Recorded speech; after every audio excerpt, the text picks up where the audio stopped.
Hello everybody and a good day to you all. Today I'm talking about Agents of S.H.I.E.L.D. Season number 5, episode number 4, A Life Earned. This episode is directed by Stanley M. Brooks. And here we have a lot of things going down. Okay, we got Phil and we got the rest of the Melinda May, rest of the team trying to figure out exactly what's going on, why they're mining this material that they're mining it for, and they're also trying to find out a little bit more about Grill, the guys in charge of the whole mining system, and what they're actually really trying to do.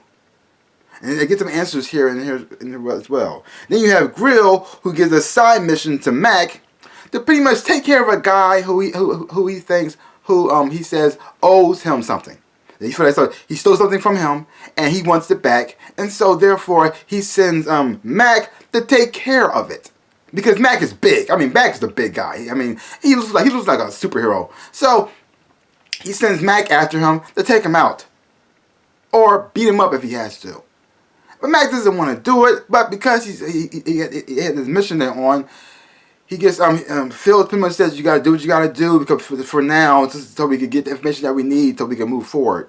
And so he goes with Yo-Yo to pretty much find out what Gunner has stole from Grill, and to take it back and to take care of him. And when they find out what it is, it's really messed up.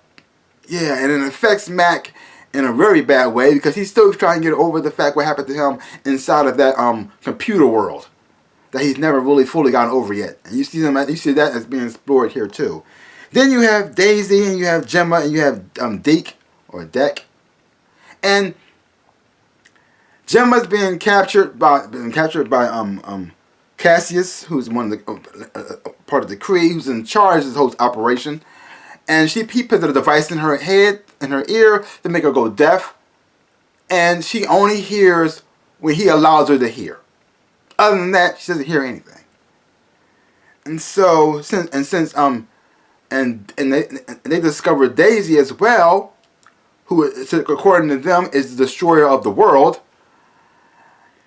They find out if they're the only. They're trying to figure out if they're the only people who came on the ship, because if there's more, there's going to be some trouble. And so they had to find a way to survive and also trick them into not thinking to find out about Coulson and them, so they won't get captured, and to make sure they stay alive. And they also, since they have Daisy, and they've been using a lot of Inhumans to pretty much sell them off to the highest bidder, since Daisy is the destroyer of worlds, everybody wants her. And so the Kree are pretty much negotiating with other people, other races. They're trying to figure out how much they could get for her to sell her off to the highest bidder. Yeah, which is really messed up. So overall, this is really I'm enjoying this series so far. I'm having a whole lot of fun watching this story unfold slowly, watching how the agents are going to survive in this place and how they're going to fix things. So far, they haven't really found all the answers yet, but they're learning more and more each time. Watching Mac, what he went through in this episode right here, was very emotional and very touching, and you felt sorry for him. You understand where he's coming from at the same time too, especially when he confronts Gunner, and when Gunner pretty much and Gunner is played by James Harvey Ward, and when Gunner pretty much tells him. Because this is a slight spoiler right here. Okay. When Mac goes to confront Gunner to get the object that he's supposed to get, he thought it was just some type of thing. Turns out it's a baby. And Gunner is the father of this child. And when he told that, see, Mac was just undercover. He wasn't actually planning on beating him up. He was just trying to talk to him to get this thing back. Then he knew it was a baby.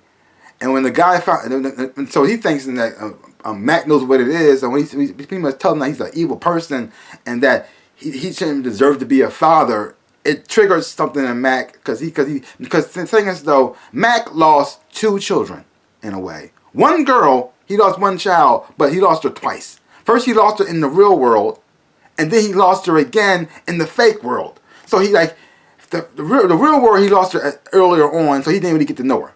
But in the fake world, he lost her. He actually got to know this girl, raise her himself, and then he lost her again. So then this guy telling him that he'll be a terrible father, And that just set Mac off like this. Oh, and that just made him attack. Because he's still mourning the loss of a child that wasn't even real. But in his mind, it felt real. And she was real. She had feelings. She had emotions. And he grew attached to her. Even though he wasn't in that world that long. But to him, it felt like he watched her grow up and raised her. And then this guy who doesn't even know what Mac went through tells him he's an awful father. He'd be a terrible father. Good thing he doesn't have kids. Like, oh, mother of mercy. It was just too much. Whew. So, another great episode. I really am enjoying this series, like I said so far. So, leave your comments down below. Let me know what you thought about this episode of Agents of S.H.I.E.L.D. And if you haven't watched it, check it out for yourself. Don't take my word for it. Hopefully, when you watch it, you will enjoy it and have fun watching it too. Well, that's pretty much all I got to say about that. So, give my channel the big old like, hit the thumbs up, boom, and subscribe to my channel and share. I really would appreciate it, like I always say, in my dreams and in my life. I am the Ninja Rabbit. Peace out, peoples.